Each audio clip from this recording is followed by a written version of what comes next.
Ian, Greg and Richard, right here on Talking Red.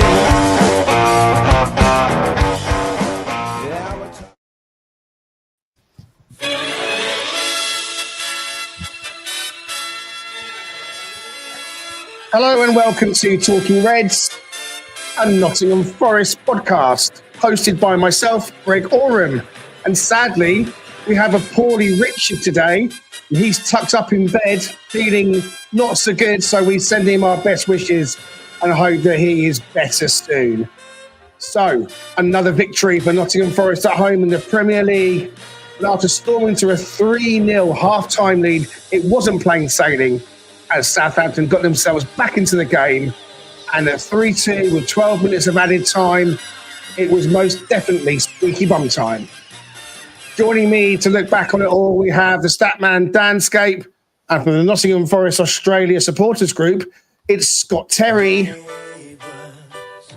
Everybody needs good neighbors. Flyman Mongrel. G'day, mate. You flaming mongrel. How you doing? G'day, Greg. G'day, Danscape. Yeah, all good here. Thank you. A little bit later in the evening here. It's just after 10:30 where I am. But I'm happy to be on. And as you said, celebrating another great victory for the Tricky Trees. Yeah, well, listen, we're grateful for you joining us. It is a little bit later over there for you. So, and I know that you were up watching the game about 1 o'clock in the morning as well. So we'll get into more of that in a moment or two. Danscape, how you doing, buddy? I'm good. I just about got your intro song out of my head this weekend, and now it's right back in there. I've been listening to the intro today, so that's going to be stuck in my head for the rest of the week. I know I keep going on about it, but we absolutely love it. The Garibaldi Bard has done us proud. Absolutely fantastic. Thank you again, Mr. Bard. Don't forget to get involved in the comments. We want to hear what you've got to say about the match, about anything that happened in the Saints game. We'll give out the shout-outs where possible. If you're tuning into this episode after we finish the live, then please know that we are grateful for you joining us on Apple or Spotify or on the YouTube playback. We appreciate you as much as those joining us live at the moment. Please do go ahead and hit like and subscribe to be sure not to miss any future episodes from Talking Reds. It does help us out. You can follow as well on your podcasts too. All right, let's get straight into it. Scott, just as I said, I think you were tuning in from down under, a 1 a.m. in the morning kickoff for you. So you were either going to bed late and getting up early, and I've got you up for the podcast, not before bed. You must be knackered, mate. I am sorry. But we messaged each other at half time. We were like, this is great. And then obviously it turned out to be a little bit kind of like squeaky bum time. So just, give us your brief general thoughts on that match and how it panned out. Yeah, look, it was even before the game, I wasn't sure whether this was a potential banana skin. We've seen Southampton play pretty well against some other teams of late. But of course, the banana skin theory got thrown out the window pretty quick when we went 3 goals up, and 3 quality goals as well. Was really pleased to see Anderson get his first and a good goal as well. The second half, it was a little bit unusual, wasn't it? I don't know whether it was complacency. I don't know whether it was just that the substitutions didn't quite happen at the right time, and then we'll probably go on to that a little bit more later. It just didn't feel like a performance which we've seen more recently from the team. So, I mean, obviously the main thing was that we did get the 3 points, and so obviously really pleased about that. But yeah, I think there will be. I think it's good that we've had a performance like that, and so I think we can learn from it. I think that, but the most important thing is we've got 3 points, third in the table, and just behind Arsenal on goal difference. So yeah. So a few questions have been asked, I think, but yeah, the win was most important for us. So yeah, pleased with that. Yeah, definitely. I want to say hi to Wolfie, who is with us in the comments. He says the title race is still on. You better believe it, baby. Brucey from Texas is with us. and Crypto from Forest Fan TV. Also, how you doing, Crypto? Good to have you with us, buddy. My good old mate Reds Fan is in the comments as well with his anti-Cooper rants. Maybe if Steve Cooper was in charge, he says he would have bottled it and would have lost 4. So, you're the one looking back, buddy, not me. Steve, also with us, Mark Wayway Warwell says, don't care what Pratt says. Downs should have been shown the red. Downs already had 7 yellows to his name before the game and is clearly a Yankee on steroids. We're going to chat about that particular Saints player in a moment, Danscape. But you were at the match. I think you had some last-minute changes of plan to see you take a seat for this one. What did you think overall? It's a funny one. It's look, it's job done. It's the 3 points. But in terms of this week, we had the draw against Liverpool, which was kind of celebrated as a win at the end of the game. And then we had the win against Southampton, which at the end of the game felt more like a defeat or a draw, probably a draw. But the atmosphere was a little bit, it was very subdued. There was a lot of anxiety that second half because of the way the game unfolded. But I think at the end of the day, it's 3 points. I thought it was always going to be tight. I think there was always probably only going to be 1 goal in it. I don't think, even though we went 3-0 up at half time, you're sort of thinking if it carries on like this, brilliant. But you suspected they'd have a go second half, and they did. And you kind of think if Southampton played like that all season, even if they just chuck balls into the box with a couple of giants on the pitch, then they'd have had a much better chance of staying up or beating Derby's points record than they did trying to play their way around everyone. So I think they went route one, and it caused us problems. But we came through it. It's another test on the way to the title race, the European spot. Whatever we end up with, this is 3 points that count the same as all the others. So we're going to talk about the second half after our break. So we'll focus on the first half and go through the main talking points that arose. And I guess really, Scott, we have to kind of probably just jump straight in with the Anderson goal, because that came on 11 minutes. And before that, Forest were in control of the game. I think the commentator on the match the stream that I was watching, and the co-commentator made the usual comments about Forest happy to be out of possession and that's what they do and all that kind of stuff, So that was evident. But just talk to us about the Anderson goal and how pleasing it is for him to finally get off the mark. Yeah, definitely. And it was funny. It reminded me a little bit of the goals that we scored, one of the goals we scored against Wolves, where Anderson won the ball, did a quick round the corner and played it to Gibbs White, and then Gibbs White travelled, and then Wood scored eventually at the end. But I thought there was similarities to it, because this time Morgan won the ball, did a quick turn, passed it on to Anderson, and he just started to run at the defence. I think you can understand a little bit as to why Southampton are where they are, because for that first goal, no one really started putting pressure on Anderson until he started getting towards the box, and by that point he picked his spot, and it was a cracking strike. Bottom corner, keeper no chance. Yeah, it was fantastic to see him score it. And I don't know if you're in the post-match interview as well. He sounds like quite a young guy. He was, I think he's early 20s, but yeah, just made up for him. First goal. Scored a cracker, part of a winning side. So yeah, just really pleased for him. Yeah, great goal. It was a great goal, and is it overdue? I'm not sure it's overdue, but certainly I'm hoping that that's going to be the start of things to come now. And he was talking about teammates telling him he should be shooting more and so on. And Danscape, just on Anderson. I mean, I know that you're a bit of a big fan of his as well in that midfield. Do you see more goals coming his way? Yeah, I actually don't think that's the kind of goal we need from him. That's the kind of goal that you only score once every 10 games or something like that. What we need from him is probably just those goals in the box, just arrive into the box or dribble into the box and get the more regular, slightly less flashy goals. That was a incredible strike, hit it perfectly sweetly. If you can do that every week, that's great. But, they don't have to be those kind of goals. Just anything you can chip in with. Yes, please. Yeah, I was pleased that actually that was technically another Morgan Gibbs White assist, because it was the Nico Williams. He'd gone down the line and carried it straight on that byline, and it got put out by a Southampton defender. Nico's throw in, into Gibbs White, and it was a very nice quick flick just into Anderson, and it kind of just opened up for him. He just drove forwards, and I was shouting and screaming at the TV, hit it, and he did, and for it to go in was fantastic. I'm going to jump straight ahead into the Callum Hudson-Odoi goal, because between Anderson's goal on the 11th and Hudson-Odoi's goal on the 28th, it was a game where we, again, just allowed Southampton to have the ball a little bit. They weren't really doing too much with it.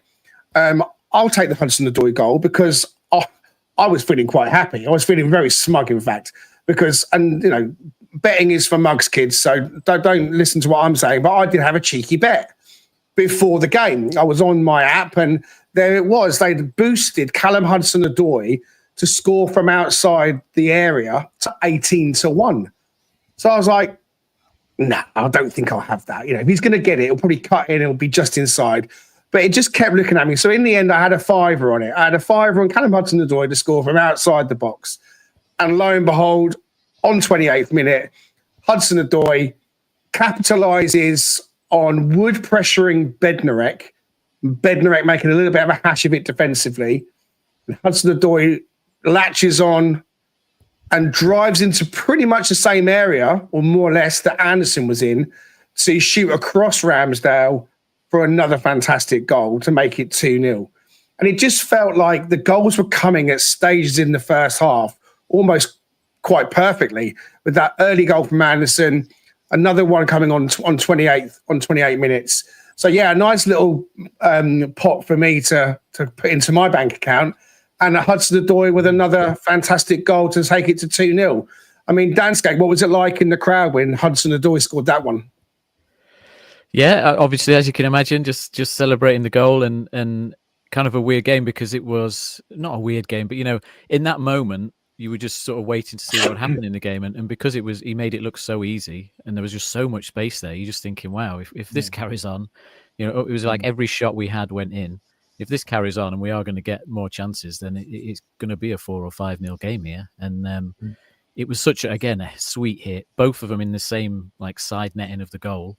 Ramsdale should have just took a step to his right, because I think Chris Woods goes in exactly the same spot as well today, and he could have maybe got to one of these. But just, you know, usual celebrating the goal, thinking, right, we're still in the title race. Still in the title race. Is that how you see it, Scott? Are we still in the title race? Look, yes, we are. I don't really like to talk about it much. I'd rather us just keep focusing. Next game, be boring. But this is the similar thing which Nuno's saying as well in a lot of post-match interviews. Let's just focus on the next game. Let's keep playing well, good performances, get those wins. Yeah, maybe we start talking about it in, I don't know, maybe another sort of 3, 4, 5 games but I almost don't like talking. I almost don't want to talk about it. I think it's like Forest being under the radar. You know, it's like our players being in like teams of the week and things like that. I'd rather we were just nice and quiet. We just kept on winning games, doing well, playing well, good performances, and then we'll just see it. We'll see how we go.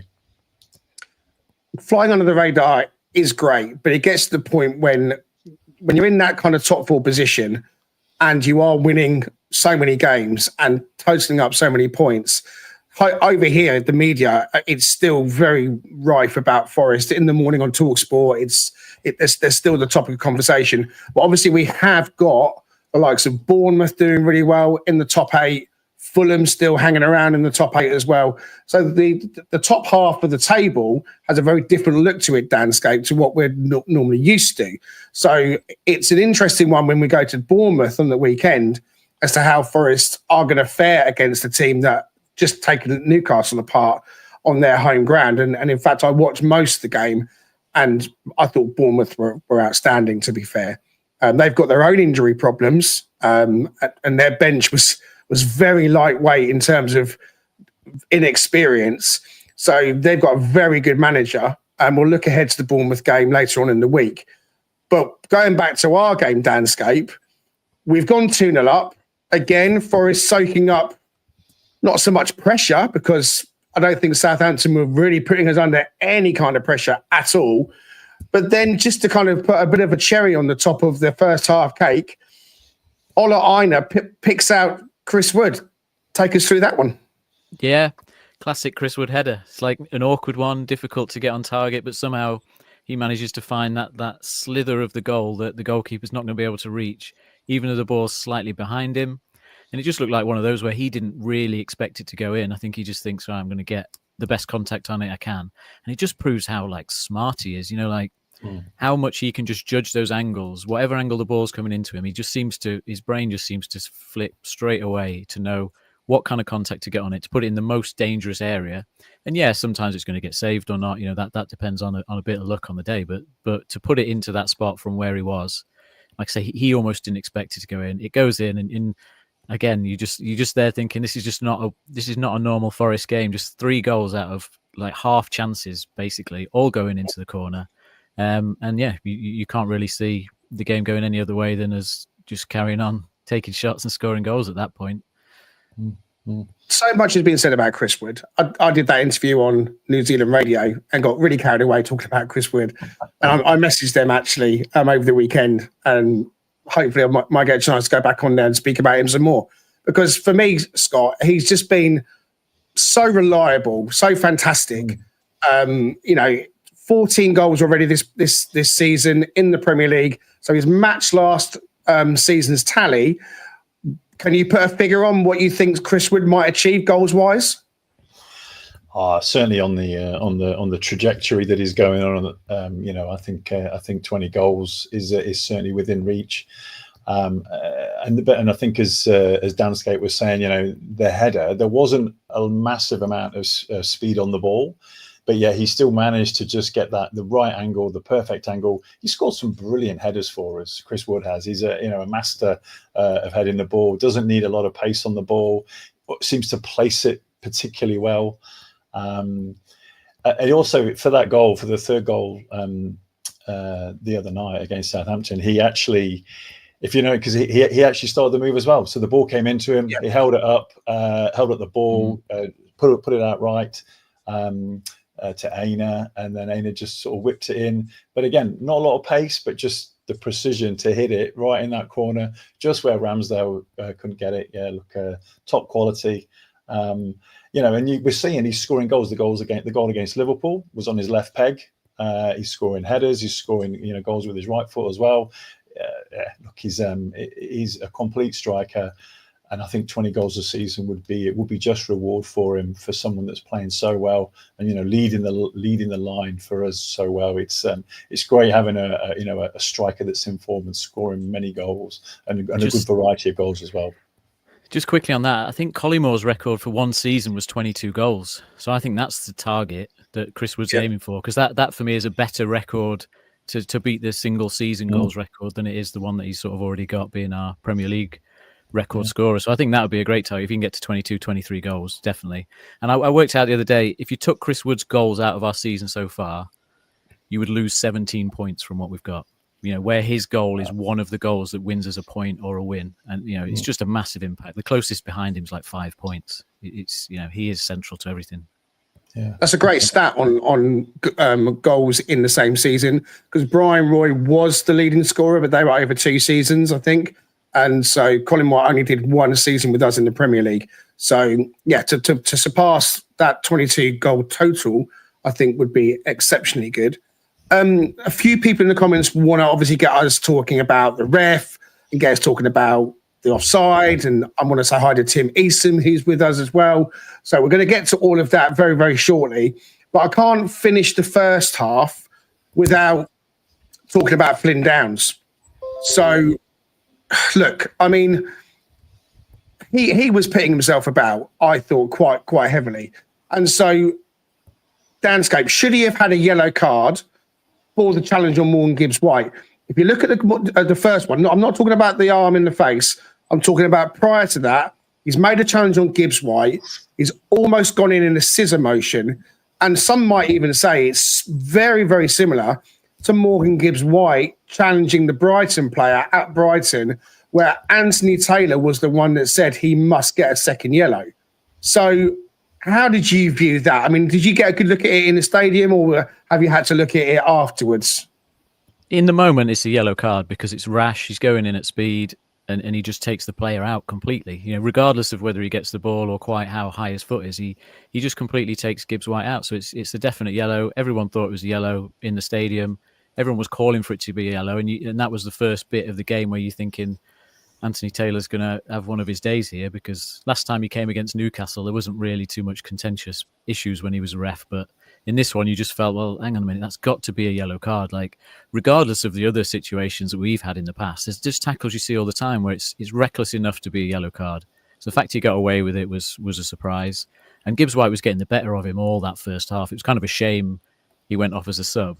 Obviously, he should have got sent off for the second one when he's just barged straight into Gibbs White, regardless of whether it's an actual elbow. Again, it's a yellow card because he's not trying to get the ball; he's just taking the player out. So he should have been gone after the second incident for 2 yellows, in my opinion.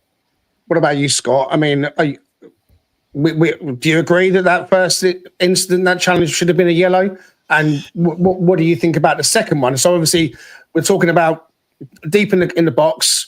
They come together. He got a yellow for that. So had he had the yellow already, then 2 yellows are off. Or should that have been a straight red? How did you see both incidents?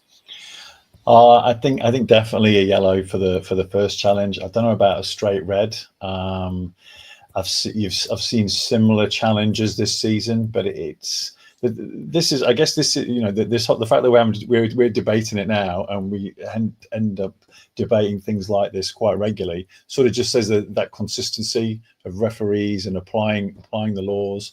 And I guess this is where a lot of fans become frustrated, especially us after a game like we've just seen. But yeah, for me, definitely it was a yellow for the first one, and I think red would have been a little bit harsh, but definitely a yellow, and then obviously getting that second yellow, and he should have been off. The way I saw it was that I thought that the first challenge was a clear yellow, and for it to not have been given, I thought was scandalous, and it just highlights the ineptitude of Anthony Taylor, and it highlights again the lack of consistency in our referees. We're supposed to have the best league in the world, and it should be officiated by the best officials. And I said last year that I thought Howard Webb had lost complete control of his officials, and I stand by that. I think that it's a bit of a hit and miss on who you get and what decision they fancy giving. It just seems to be happening again and again and again with this referee. And so for him not to give a yellow card against Flynn Downs for that challenge, I thought was absolutely astonishing, considering how vehement Anthony Taylor was at Brighton against Morgan Gibbs White. But the second one as well, even if you don't think it's a straight red, it's a clear yellow, which he gets. But is there any part of the referee that's thinking, I've dropped the ball here? Because Flynn Downs was hoiked off at half time by his manager. So clearly his manager's thinking, I've got to get this guy out of here, because the next, even if he farts on him, he's going to be going off. So for me, Anthony Taylor has had an absolute shocker again. I think the PGMOL are not fit for purpose. Apparently, and I haven't looked at the incidents, but apparently there's 10 VAR mistakes so far this season, which I read loosely yesterday. So there's still a load of contentious decisions being made. Something's got to change, because ultimately we want the right decisions. I don't want to be one that's going on about the referee. We did a lot of that last season, but in the here and now, in the moment, talking about this specific game, for me, Anthony Taylor, not fit for purpose. Okay, right. We had an episode on Saturday with Sam Evans from Tricky Tees. He's the chap that does all the cool T-shirts. So we want to give him a little bit of a push. If you haven't visited his website, I'm going to pop it into the comments for you, because he does produce some absolutely brilliant T-shirts. Okay, I've got a couple already. Here's one. This is the Gibbs White and Hudson-Odoi handshake. There it is on the screen. I was wearing that the other day.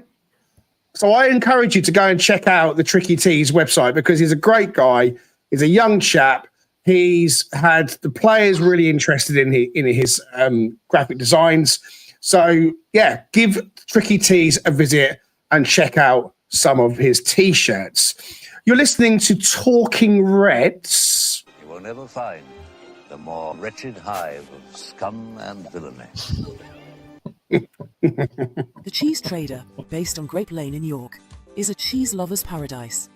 Home to some wonderful specialty cheeses, relishes and chutneys, and also with a fantastic street food menu. Try their loaded fries or posh cheese on toast. It'll be the best you've ever had. Owned by Forest fan Stu Freestone, the Cheese Trader proudly sponsors Talking Reds. Quote Talking Reds every time to get 10% off your order. The Cheese Trader and Talking Reds, the perfect cheesy mix. Right, let's get on to the second half, okay? And as I said, Dan, Flynn Downs hoiked off at half-time. Ukachukwu comes on, who I thought went on to have a pretty decent game for Southampton.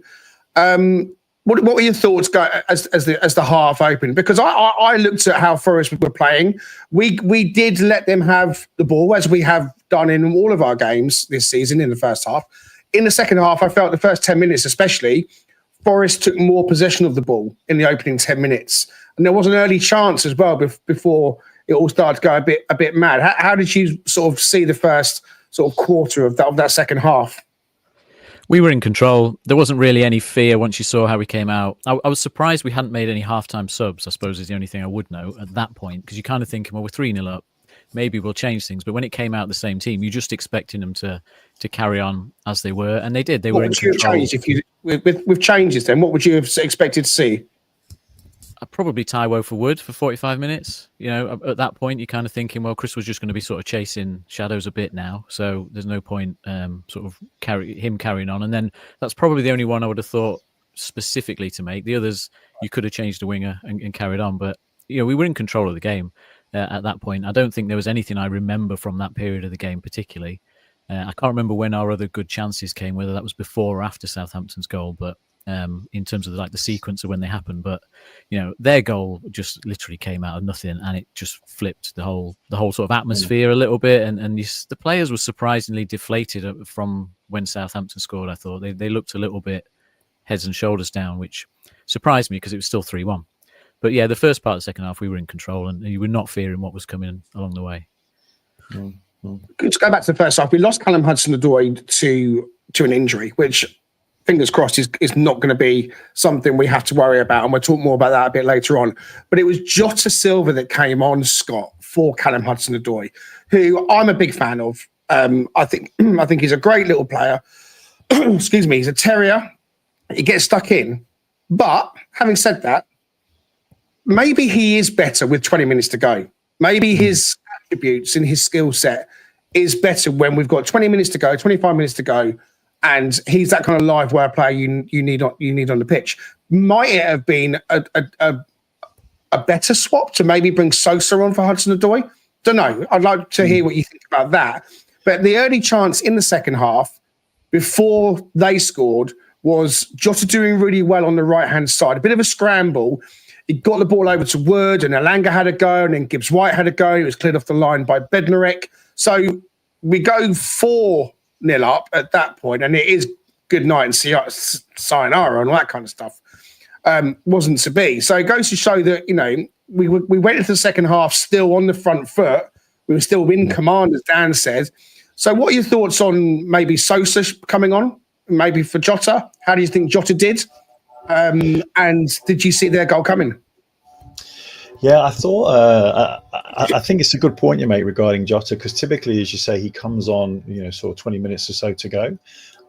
Sosa's started a game this season for us, and I don't know whether, you know, he fits that the starting role a little better than Jota. Different type of player, different profile of player, obviously, to Hudson-Odoi. So yeah, look, he always seems to create a couple of chances. Jota does. He always seems to get in there like he's a real ball of energy, just getting in there, getting stuck in. So yeah, I think he's always worth giving some minutes to, but I'm not sure, as you're saying, whether or not giving him a half has actually worked well. in terms of their goal, that was when I first saw it. I was watching the game with my sons, and they were like, "Oh, that's just a jammy flick," we just just flicked it in. But if you actually look at it, I think he is actually trying to actually deflect the ball towards the goal, and the way he celebrates, it does. I think he was actually trying to do that, but at the time we were like, "Oh, he's just been dead jammy there." But I think it was a decent goal, and it was right in the corner. I'm not sure Sel was, it was at full stretch, but just couldn't quite get there. So, as you say, that really did deflate. It deflated the crowd. It deflated me watching over here as well. But it was, it just changed it up. It was quite unusual because I think probably because we just don't concede many, do we? So when we do concede a goal, it's like, oh my, crikey, we've got to concede a goal. But I guess we just got to get straight back into it and keep on pushing. I want to say hi to Anna Houston, who's with us. Hello, Anna.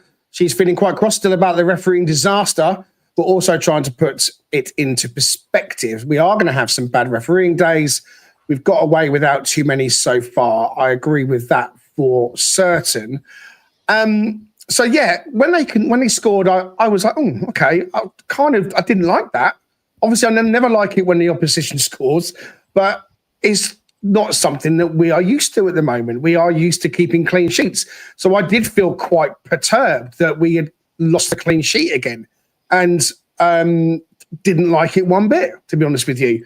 And I thought, okay, come on, let's react to this. So Dan, 3 minutes later, I thought, that's exactly what I'm talking about. Let's get a goal and get that 3-goal cushion back in play, because the ball comes across, Milenkovic header, a bit of a fumble, not a bit of a fumble, a massive fumble from Ramsdale, and it's 4-1 to Forest. Or is it? Now then, this has become a bit of a contentious issue again. Danscape, over to you. I think I know what you're going to say. Should that goal have stood or not? Look, in the stadium, it was a mess because you've got no idea what's going on. It took them ages to even put on the screen that there was a VAR check for offside. And then you're thinking, okay, it's just a normal VAR check for offside. And then Taylor starts going towards the screen and you're like, well, why is he going to the screen for an offside? So, in the moment of seeing the goal, you've got no idea who stood where really in terms of offside from where we're sat anyway. It's disallowed. And everyone in the stadium is assuming that it's a mistake and it's a problem. And that's what the atmosphere then really goes against Taylor after that goal. Having seen it back, I see why it's disallowed. Chris Wood is stood offside and he's trying. Basically, it's a training ground move. Chris Wood is paying all his attention to Elanga. He's trying to get onside for the moment Elanga kicks it so that he is disrupting the defence and he's just onside so that the goal stands. And he is going towards the ball to try and hit the ball. So you can't say he's not interfering with play in any way because he definitely is. He tries to do it. He deliberately starts offside. He deliberately tries to blindside the defender.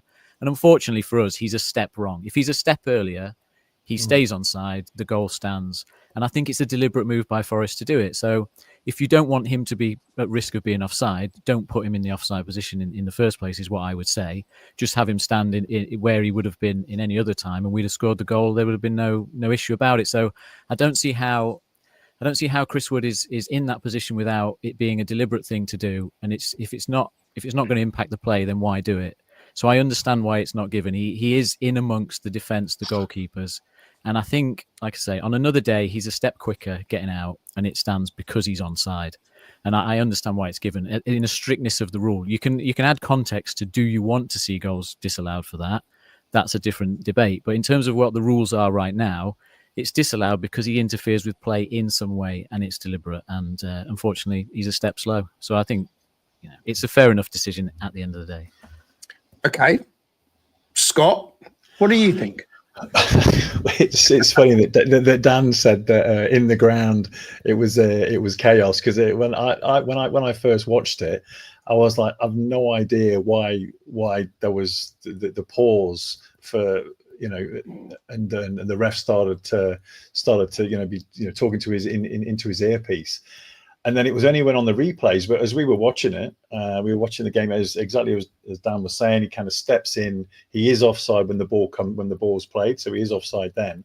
But then when he comes back, is he is he really interfering with play? Is he really impeding anybody? I think the commentators that we had were saying that it's because he was in the way of one of the defenders.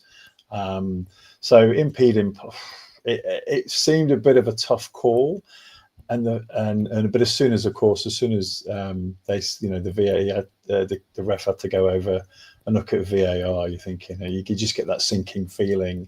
So it's funny because I watched Match of the Day this morning as well, and I was checking on. I was really interested to see what they thought. I think two of the pundits both thought it should have been disallowed, but then the actual host actually said, he thought it was fair enough. So. Yeah, look, it's frustrating that yet again we've got a decision has gone against us when in real time it looked brilliant, fantastic. We're kind of getting away from the fact there was a brilliant header from Milenkovic, good delivery in the box, but unfortunately not to be. VAR called it a subjective offside, which to me means that they are not saying, well, within the rules that's offside, so therefore. We're calling it as offside. We're not sending it to the monitor because they don't send to the monitor if it's a clear offside. They say he's offside and that's that. They've let Anthony Taylor decide, which I'm kind of in favour of to a certain degree, but because they called it a subjective offside, that tells me that they're not leaning on any particular rule. Now, my initial thoughts were that it's a poor decision and that everything that everyone is in favour of the goal has said, where he hasn't got in the way and he come from an offside decision and all the rest of it. But if I'm honest with you now, I kind of probably lean towards what Danscape's saying, because when I look at it, he has come from an offside decision. The ball's played his offside. And actually, if that's not interfering with play, if you're right where the ball is being headed, I mean, he's literally next to Milenkovic and he's between Milenkovic and any other defender.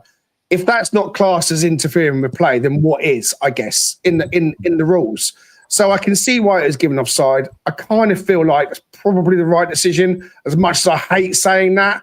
So, it is what it is. I don't like seeing him given like that, but in the rules, it feels and seems that that's the right decision.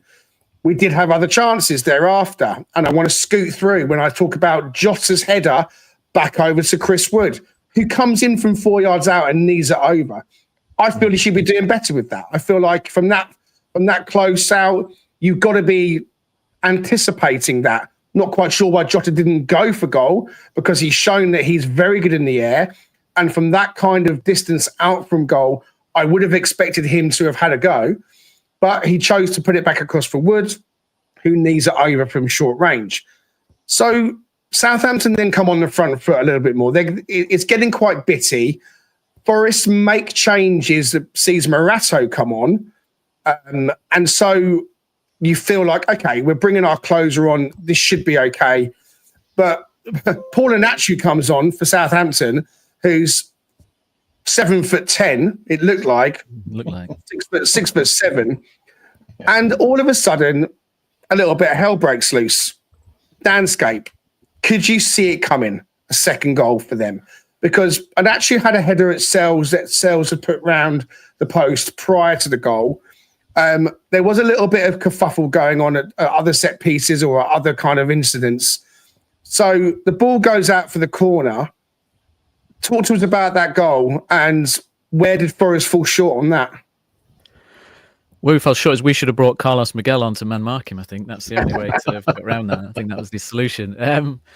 No, I think it did feel a little bit like they were getting a lot more threatening from set pieces. I think they'd had one earlier in the half as well where it was further out, but they played the ball sideways to kind of disrupt our high line, and they got a good chance from that, which I don't think they scored. And then it's a case of, on that particular set piece, I think Morato lets him go a bit too easily. I'm pretty sure, obviously, given his height and everything, he maybe wins the header anyway, but he kind of gets it as a free header as opposed to Morato just being able to sort of bundle his way through the group of players to track him and put him off a little bit. So I think that's a little bit of a shame was on Morato? that one. Why? Because you pointed out that Morato's aerial duel success has been really bad. So Morato is with him, gets shaken off. Why wasn't Milenkovic given the task to basically manhandle him? Because he was blocked by Smallbone and Bednarek. He couldn't get there. So Morato's been shaken off by the run of Manachi. Should that have been a better organisation? Because I don't even know if Morato was the right person to put on him. Probably not, but I think the setup is that I think Murillo always takes the same position. Milenkovic pretty much always takes the same position. I think they do it zonally effectively, and it's worked so well for us this season. You wouldn't suddenly change it in the last 10 minutes against Southampton, I don't think. I think you'd say, right, let's put them in the dangerous areas, and then let's have, the people man marking, because we still see Gibbs White sometimes marking the tallest player and stuff who's moving around, and then you're just hoping that, as has happened so much, Murillo rises above everybody. And I think Southampton's corner was in a different spot to what we've defended a lot from. It was sort of a little bit closer to the near post that allows the player to get in earlier, and it doesn't go into the area where we've got Milenkovic and Murillo, who've done so well at winning those, and it doesn't give the keeper any chance to come out and get it. It's a good set piece, and they had a few good set pieces. As much as their number 10, Fernandez, was annoying in that game, he was very good at those set piece deliveries, and he created pretty much all their chances in the game, I think, from those. And it's one of them. I'm not too worried about it as like a consistent theme. That in fact we've conceded 2 corners. I think it's a good set piece. And Southampton's manager before the game was saying that they need to be more streetwise, a bit more awkward, a bit more time wasting and set pieces and things like that. And they did it. And that's how they were ever going to get back into the game. And they nearly nicked it at the point, because obviously 12 minutes of added time, Scott. Yeah. The Alamo's kind of coming again. Forest are kind of just taking that step backwards. As much as we've been great with set pieces this season, Bednarek rises at more or less the same place and puts one basically into the back post. And there's the amazing Ola Aina to save us again. Are you now concerned that the set piece issue is creeping back in again, or is it too early to say? Yeah, good call out. Forest Fan TV in the comments has actually raised that question as well, saying, is it that's 3 in 2 games now, ghosts of last year re-emerging? I don't think so. I think the goal we conceded against Liverpool, that kind of landed between 2 defenders, and Jota got on the end of it. And then the one, I think Southampton, when they brought on their subs, they did get a bit of a height advantage. And I think, as you were calling out, Morato was marking that really big guy who just seemed enormous. So look, I don't think we should get too concerned just yet. I think it's something obviously we need to keep an eye on. I'm sure Nuno will be on the training ground with them this week, and they'll be reviewing the tape and just working out, who's defending who. You mentioned it, Greg. So in terms of the organisation, who's picking up who. Dan's already mentioned that usually we do mark zones, but I think I think it's just something which will be something which we will improve on again. It's just a blip, a flash in the pan. We will be back to our best defensive performances in the next game.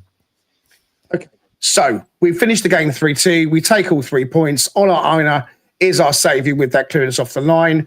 Let's just sum up some of what we saw with this. I'm a Statman.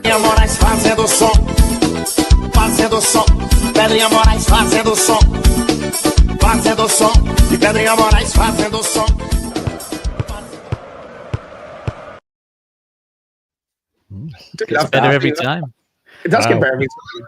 Love it. I think we've pulled it off. So Richard does I do the sound, Richard does the video. So we're working in tandem. Danscape, what have you got for us on the stats, please, for this one?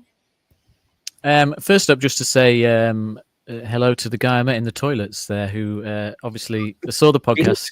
Steady on, easy tiger. Yeah, I was queuing for the loo, and he said he enjoyed the stats bit on this podcast. I didn't catch his name, unfortunately. So if he's watching, thanks for saying hello.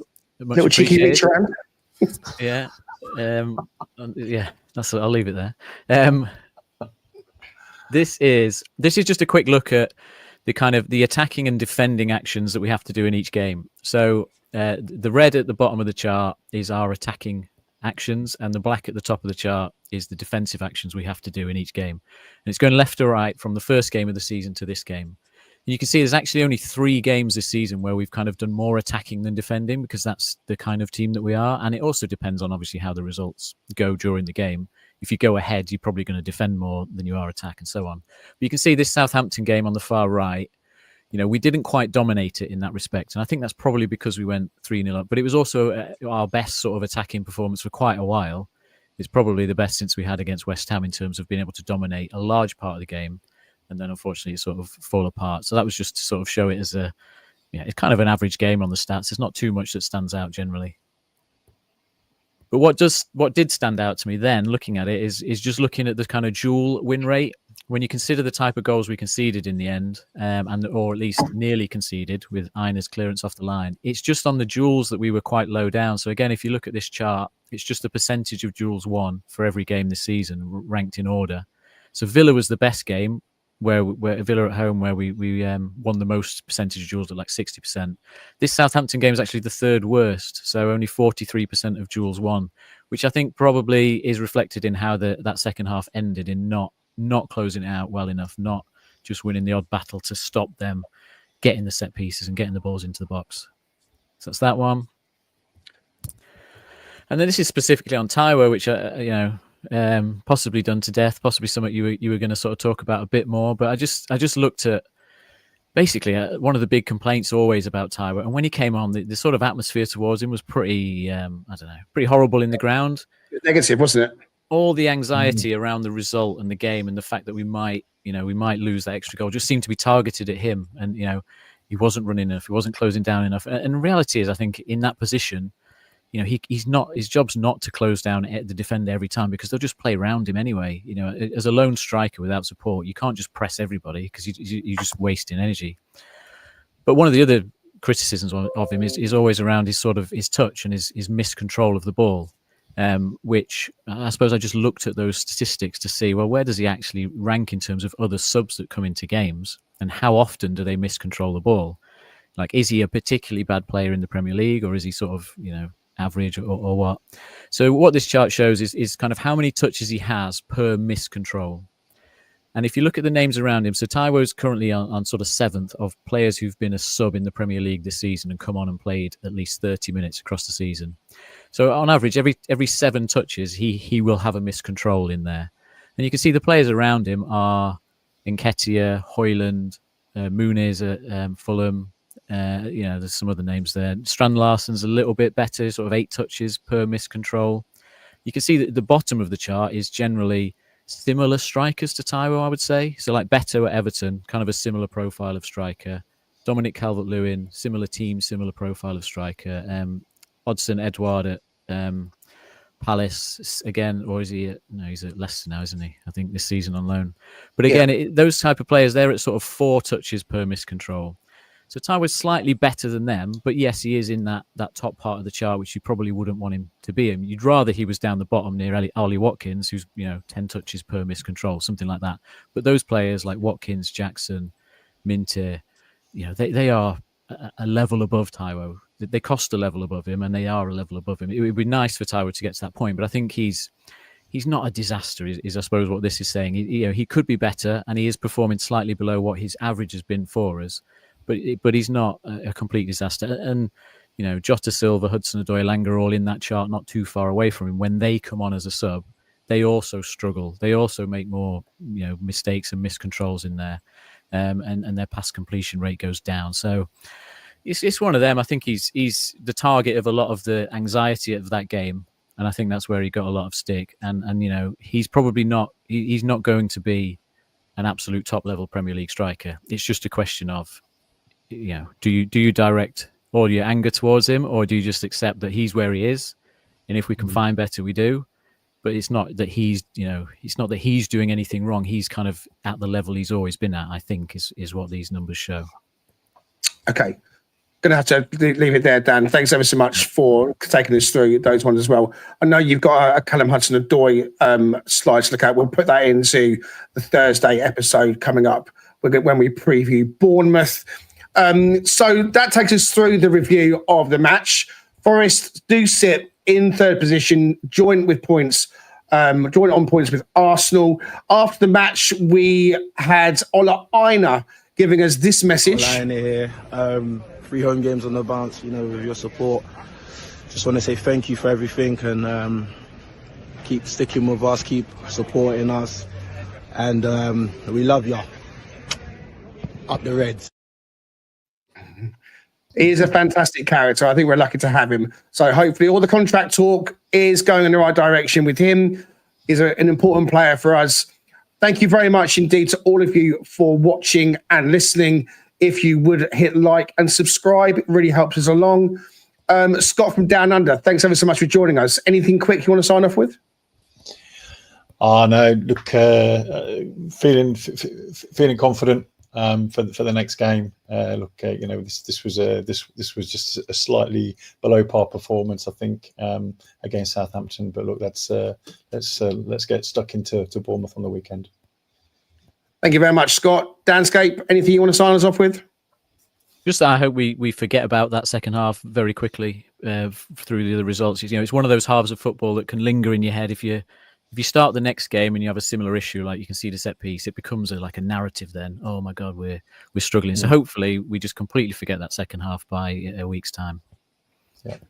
Thank you very much, Danscape. For me, I don't think it's so much even the second half. It's more maybe like the second half. There was some moments in there that we could have put it to bed. We didn't. We won.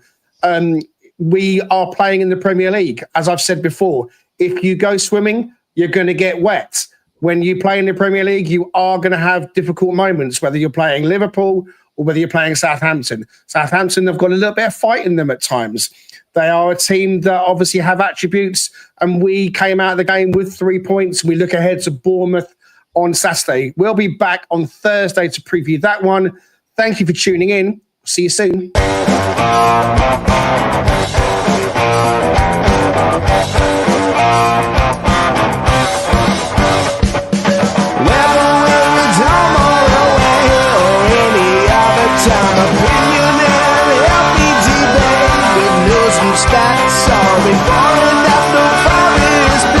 Come join Greg and Richard right here on Talking Red.